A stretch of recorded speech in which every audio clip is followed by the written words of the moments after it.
We've tried to do dialogue with them in the past. Lahore Bus Yatra with Nawaz Sharif, it didn't work. We attempted it even during Manmohan Singh's time. It didn't work. But we need a permanent solution. No, so the permanent solution is not going to come unless we discuss the real issues. We need to discuss terror with Pakistan, and at some stage, we will have to address our own issues within Jammu and Kashmir. No, and, only issue that we have to address Pakistan occupied Kashmir. Not only taking back Pakistan occupied Kashmir. There is no how question. Are we going to take back Pakistan occupied Kashmir? We have two options. Either we agree on the present LOC as an international border, no, which was put on the table, which I think is a potential solution. Are you telling me we will walk into POK tomorrow and Pakistan will give up POK? Tomorrow? Is that what you're suggesting? Civilizational state? So explain That's where I differ. These are all very nice terms, civilizational state. Let us not underestimate also Pakistan's capacity to strike back as a nuclear power. I am saying, are we looking for permanent solutions, or is the Prime Minister, as he was today, first satisfying the domestic constituency? Okay, let's take this one at a time. Just hold on. One at a time. सिंदूर उजाड़ देगा और आप बोलोगे dialogue करें multi-pronged approach. तो multi-pronged approach है, इससे ज्यादा क्या multi-pronged approach चाहिए? Indus Waters Treaty has been held in abeyance. In IWT is in abeyance. You're not having any dialogue with Pakistan on anything except POJK. You know, now you're putting pressure that they should get no money. You're telling Turkey and China to wake up. Whether they do or not, we don't know. দর্শক শুনলেন রাজদীপ সারদেশাই, উনি এই সব বলেছেন যে permanent solution করতে গেলে তাহলে যেটা এলওসি রয়েছে, লাইন অফ কন্ট্রোল, সেটাকে ইন্টারন্যাশনাল বর্ডার হিসেবে মেনে নিতে হবে। মানে এইরকম ভাববার কোনো কারণ নেই যে পাকিস্তানকে বললেই ওরা ওই পাক অধিকৃত যে কাশ্মীর রয়েছে সেটাকে ওরা দিয়ে দেবে, এবং ওদের নিউক্লিয়ার পাওয়ার রয়েছে সেটাকেও ভাবতে হবে, সেটাকেও সম্মান দিতে হবে আর কি, যেটা বলার চেষ্টা করেছেন রাজদীপ সারদেশাই। একটা ওপেন ফোরাম টিভি চ্যানেল, সেখানে টক শো হচ্ছে, একজন নিউজ অ্যাঙ্কার তিনি বলছেন যে লাইন অফ কন্ট্রোল অর্থাৎ পাক অকুপায়েড কাশ্মীর যেটা লাইন এখন রয়েছে আর কি, সেটাকেই ইন্টারন্যাশনাল বর্ডার হিসেবে মেনে নিতে হবে, তবেই যদি পার্মানেন্ট সলিউশন হয়। তা নাহলে এরকম ভাববার কোনো কারণ নেই যে পাকিস্তানকে বলবো আর দিয়ে দেবে, আর ওদেরকে আন্ডার এস্টিমেট মানে করা যাবে না, কারণ ওদের নিউক্লিয়ার পাওয়ার রয়েছে। আর দেশের অভ্যন্তরীণ ব্যাপারটাকে বেশি করে দেখা উচিত বলে ঠুকেছেন যারা সরকারে আছেন, এখানে কার্যত ঠুকেছেন। এটা হচ্ছে একজন ইন্ডিয়ান জার্নালিস্টের কথা। এ তো আগুনের মতো ছড়িয়ে পড়বে, এ তো পাকিস্তানে বিরাট চলবে, যে ভারতের একজন নিউজ অ্যাঙ্কার এই ধরনের টকশো গুলো যিনি করে থাকেন, তিনি বলছেন যে পার্মানেন্ট সলিউশন করতে গেলে লাইন অফ কন্ট্রোল, বুঝতে পারছেন দর্শক লাইন অফ কন্ট্রোল কোনটা? মানে আমি এখানে দেখাতে পারছি না, যে ম্যাপটা রয়েছে জম্মু কাশ্মীরের, যে অংশটা নিয়েছে অলরেডি পাকিস্তান, তার বাইরে যে মানে যতটা নিয়েছে তার একটা লাইন অফ কন্ট্রোল আছে না, ওটাকে ইন্টারন্যাশনাল বর্ডার, মানে ভারতের ম্যাপটা ওই একদিকটা খাওয়া টাইপের আর কি থাকবে, পাকিস্তান খেয়ে নিয়ে যায় খাওয়া অবস্থায়, ওটাকে মেনে নেওয়া উচিত, তবে যদি পার্মানেন্ট সলিউশন হয়।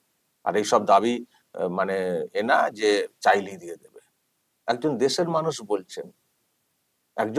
মানুষ বলছেন, ওপেন ফোরামে বলছেন, প্রকাশ্যে বলছেন, ইন্টারন্যাশনালি যেটা আগুনের মতো ছড়িয়ে পড়বে এবং দেশবাসীকে দুর্বল করে দেবে, সেনাবাহিনীকে দুর্বল করে দেবে, সরকারকে প্রশ্নের মুখে ফেলে দেবে, বা ওই পাকিস্তান পুনরুদ্ধারের যে মনোবলটা, শক্তিটা, যেটাকে দুর্বল করে দেবে, সেই রকম মন্তব্য করেছেন একটা ন্যাশনাল টিভি চ্যানেলে বসে রাজদীপ সারদেশাই, একজন প্রবীণ জার্নালিস্ট। আমরা সত্যি অনেকদিন ধরে ওনার প্রোগ্রাম দেখে এসছি, কিন্তু এই ধরনের দায়িত্ব জ্ঞানহীন মানে বক্তব্য কি করে করতে পারেন, আমি তো শুধু সেটা ভাবছি। আর মনের ইচ্ছা সবসময় সব জায়গাতে বলা যায় না। ধরুন মানে যদি কখনো কোনো মানুষের, ধরুন আপনার কোনো মানে দুর্বলতা রয়েছে, সেটাকে আপনি কখনো প্রকাশ্যে আনবেন? যেটা আনলে শত্রুপক্ষ আরো লাফাবে, আনবেন কি? আপনি বুদ্ধিমান হলে কি করবেন, যেটা যদি কোনো বিষয়ে সম্ভব নাও হয়ে থাকে কিন্তু সম্ভব হবে সেটা দেখাতে হবে, সম্ভব আমি পারবো না সেটা কখনো দেখানো উচিত না, তাহলে নিজের দুর্বলতা প্রকাশ পাবে, তখন শত্রুপক্ষ আরো লাফাবে। ওনার মনে হয়েছে, আমি জানি না ওনার কেন মনে হয়েছে, আমি ধরছি ওনার তর্কের খাতিরে যে ওনার মনে হয়েছে যে এটা সম্ভব না। তো সম্ভব না তো আপনি সেটা বলবেন কেন প্রকাশ্যে? আপনি তো আফটার অল এই দেশের বাসিন্দা, আপনি তো এদেশের বাসিন্দা, তো আপনি প্রকাশ্যে বলবেন কেন? যদি আমরা মনে করি যে হ্যাঁ সম্ভব, আমরা মনে করি সম্ভব, আমি তর্কের খাতিরে বলছি, ওনার যেহেতু মনে হয়েছে সম্ভব না, তার মানে দুর্বলতার পার্ট যে ভারত সেটাকে উদ্ধার করতে পারবে না, ভারত দুর্বল সেই দিক দিয়ে। তো আপনি ভারতবাসী হিসেবে সেটা প্রকাশ্যে বলতে পারেন। এটা বললে কি হতে পারে তার রিয়াকশন আপনার কোনো এর আইডিয়া নেই যে কিভাবে ওরা আবার মাথার উপরে চড়ে বসবে? আপনি প্রকাশ্যে বলে দিলেন এবং পাকিস্তানের নিউক্লিয়ার পাওয়ার আছে বলে তাকে সমঝে চলতে হবে। আমাদের নিউক্লিয়ার পাওয়ার নেই, নিউক্লিয়ার পাওয়ার শুধু ওদেরই আছে, ওরা একটু করে ভয় দেখে আর আমরা ভয়ে কাব্য থরথর করে। আর আপনি সেটা প্রকাশ্যে বলছেন, মারাত্মক কথা দর্শক বলেছেন। টিভি চ্যানেলগুলো যেভাবে কাজ করেছে অপারেশন সিন্দুরের পরে, মানে সিন্দুরের আগে থেকেই বলবো, একটা দায়িত্ব পালন করেছে, ভারতীয় মিডিয়া একটা দায়িত্ব পালন করেছে। এই সময়ে দেশের পাশে, দেশের সিদ্ধান্তের পাশে, সরকারের সিদ্ধান্তের পাশে থেকেছে এবং সেনাবাহিনীর কাজকর্মকে বেশ ভালোভাবে প্রচার করেছে, প্রকাশ্যে এনেছে, যাতে করে মানুষকে ঐক্যবদ্ধ রাখতে সাহায্য হয়, ঐক্যবদ্ধ রাখতে, সবাইকে একমুখী রাখতে পেরেছে ইন্ডিয়ান মিডিয়া। এবং পাকিস্তান যেসব ভুলভাল প্রচার করেছে সেগুলোর পর্দাফাশ করেছে। কিন্তু একজন ইন্ডিয়ার মিডিয়ার ব্যক্তিত্ব হিসেবে উনি যে কাজটা করলেন, আমার তো মনে হয় একজনই এইরকম কাজ করলেন প্রকাশ্যে, যেটা দেশকে মাথা হেট করে দিচ্ছে, দেশকে দুর্বল করে দিচ্ছে, বা দেশের দুর্বলতা কোথাও যেন একটা বলার চেষ্টা করেছেন। ওটা সম্ভব না, ওটা মেনে নেওয়া উচিত। কি করে বলছেন? একটা দেশের সার্বভৌমত্ব রক্ষার দায়িত্ব আমাদের সবার। কে কোথাও জোর করে দখল করে রেখেছে, রাখতে পারে, আমরাও সুযোগ খুঁজছি সেটাকে উদ্ধার করার। কিন্তু তা বলে আমরা ছেড়ে দেবো? পার্মানেন্ট সলিউশন হওয়া বলে ছেড়ে দেবো? আজকে ওখানটা ছেড়ে দেবো, তারপরে তো আবার আরো খানিকটা ঢুকে পড়বে, তো এ ঢুকবে, ও ঢুকবে, সে ঢুকবে, বাংলাদেশও বলবে আমাকেও ছেড়ে দাও, তাহলে কি সব ছেড়েই দেবো? এত দুর্বল ভারত, যেখানে এত বড় একটা দেশ, ভারতের অর্থনীতি যেখানে এতটা উন্নত, 4 নম্বর পজিশনে চলে আসছে, ভারতের সেনা বাহিনী এত উন্নত, ছেড়ে দেবে? দখল করে রেখেছে বলে আবার বলছে আমরা সুযোগ খুঁজছি। সুযোগ একদিন না একদিন আসবে। পাকিস্তানের অন্দরেই যা চলছে দেখবে, সুযোগ একদিন না একদিন আসবেই, ছাড়তে বাধ্য হবে। কিন্তু তা বলে আমরা যেটা ছেড়ে দেবো, ওরা অশান্তি পাকাবে, ওরা ডিস্টার্ব করবে, আর ওদের ভয়ে আমরা চুপ করে গুড়িয়ে চলো বাবা নিয়ে নাও, আমাদেরকে শান্তিতে থাকতে যাও বলে আমরা চুপ করে বসে থাকবো? এতে শান্তি হবে? ওটাকে লাইন অফ কন্ট্রোল মানলে আবার দেখবেন কিছুদিন পরে পুরো জম্মু কাশ্মীরটাই বলবে আমরা নিয়ে নেবো। তখন কি করবেন? আজাদ কাশ্মীরের ডাক পুরোটাই আমরা চাই বলাবে, তখন কি করবেন? এই কথা একজন সাংবাদিক হিসেবে আপনি সলিউশন দিচ্ছেন, আপনি যুক্তি খাড়া করছেন। দেশের সার্বভৌমত্ব যেখানে ক্ষুণ্ণ হবে, এখনো দেখুন, ওরা হয়তো অকুপাই করে রেখেছে একটা অংশ, কিন্তু ইন্টারন্যাশনাল যে ম্যাপটা এখনো কি দেখায়? গুগল ম্যাপে বলুন, যাই বলুন, কি দেখায়? তো যেখানে সার্বভৌমত্ব এখনো ম্যাপের আকারে বজায় রয়েছে, তো সেখানে আপনি বলছেন কি করে এই কথাটা? অদ্ভুত লেগেছে দর্শক, অদ্ভুত। প্রিয় দর্শক, আমি শফিকুল ইসলাম এবং আপনারা দেখছেন আরামবাগ টিভি। দর্শক, জানেন তো এনার আর কি পরিচয়, আর কি কানেকশন? পাশে কে? ওনার ওয়াইফ সাগরিকা ঘোষ, টিএমসির রাজ্যসভার এমপি, যিনি কদিন আগে গিয়েছিলেন জম্মু কাশ্মীরে, সেখানে কি গুলিগালা চলেছে পাকিস্তানের তরফ থেকে সেসব দেখতে গিয়েছিলেন পুঞ্চে, আরো অন্যত্র। জানি তার মধ্যেও তাদের রাজনীতি আছে। তো তার হাজব্যান্ড হচ্ছেন এই রাজদীপ সরদেশাই। তো টিএমসি এমপির স্বামী আর টিএমসির নেতা কদিন আগে একটা মন্তব্য করেছিলেন অভিষেক ব্যানার্জি, যে পাক অধিকৃত কাশ্মীর পুনরুদ্ধারের সময় এসে গেছে।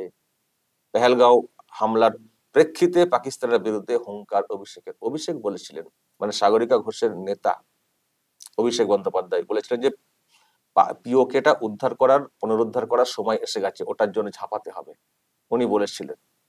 তাহলে টিএমসি এমপির নেতা বা তার দল বলছে যে পিওকে কে আমরা চাই, পুনরুদ্ধার করতে হবে, আর এমপির স্বামী বলছেন ওটা সম্ভব না, ওটা ওদেরকেই ছেড়ে দেওয়া উচিত, আমাদের এটাকেই ইন্টারন্যাশনাল বর্ডার হিসেবে মেনে নেওয়া উচিত। ওই লাইন অফ কন্ট্রোল এখন যে লাইনটা রয়েছে ওদিকে দুদিকের মাঝে পাক অকুপাইড কাশ্মীর এবং আমাদের ভারতের যে এখনো আছে কাশ্মীর, যেটা মাঝে যে লাইনটা, ওইটাকেই ইন্টারন্যাশনাল লাইন হিসেবে ভারতের ম্যাপটাকে ছেড়ে ফেলো, এটা হচ্ছে স্বামীর বক্তব্য। এটাকে তো আমি জানি না, একটা খবর শুনছিলাম যে ওনাকে নাকি স্যাক করা হয়েছে চ্যানেল থেকে, এই যে চ্যানেল সেখান থেকে ওনাকে নাকি বহিষ্কার করা হয়েছে বলে শুনছিলাম, কিন্তু কনফার্ম না, কারণ আমি সেরকম নিশ্চিত হতে পারিনি, কারণ কেউ কনফার্ম করেননি, না উনি করেছেন না চ্যানেল করেছে। তো বলা হচ্ছে তবে ওনাকে স্যাক করা উচিত, কারণ এ দেশের সঙ্গে গাদ্দারি করেছেন, দেশের সঙ্গে গাদ্দারি করেছেন, দেশকে দুর্বল করেছেন, দেশের সার্বভৌমত্ব নিয়ে প্রশ্ন তুলেছেন। কিন্তু জানি না চ্যানেল কর্তৃপক্ষ কি করবে। শেষ পর্যন্ত মার্কেটে একটা ছড়িয়েছে খবর, কিন্তু উনি তো মনে হয় এখনো কাজ করছেন। দর্শক বলবেন তো নিশ্চিত করে। তবে যাই করুন না কেন, ওনাকে কিন্তু চ্যানেল থেকে স্যাক করা উচিত এবং তার মধ্য দিয়ে একটা বার্তা দেওয়া উচিত, এবং শুধু চ্যানেল থেকে না, আমার তো মনে হয় সরকারিভাবে অ্যাকশন নেওয়া উচিত যে আপনি প্রকাশ্যে এই কথা বলেন কি করে, আপনি প্রকাশ্যে এই কথাটা বলা মানে আপনি শত্রু পক্ষকে উৎসাহিত করেছেন, সুতরাং আপনার বিরুদ্ধে অ্যাকশন হওয়া উচিত। শুধু চ্যানেলের ব্যাপার না, সরকারিভাবেও ব্যবস্থা নেওয়া উচিত, যে মুখ আছে বলে যা খুশি বলবো এটা আমার বাক স্বাধীনতা, আপনি ওপেন ফোরামে এমন মন্তব্য করবেন, শত্রুপক্ষ হাসাহাসি করবে, আমাদেরকে দুর্বল ভাববে, তারা আরো নতুন করে ছক কষবে, এটা তো হতে পারে না, এটা তো হতে পারে না। সেজন্য সরকারিভাবেও ব্যবস্থা নেওয়া উচিত এই টিএমসি এমপির স্বামীর বিরুদ্ধে। দর্শক বলবেন যদি আপনাদের এই নিয়ে কোনো মতামত থাকে, বলবেন আপনারা, যে বলেছেন বলতে মানে যা বলেছেন ঠিক বলেছেন, বলতে পারেন এই কথাটা নাকি অন্যায়, যা বলার বলবেন এবং নজর রাখবেন আরামবাগ টিভিতে।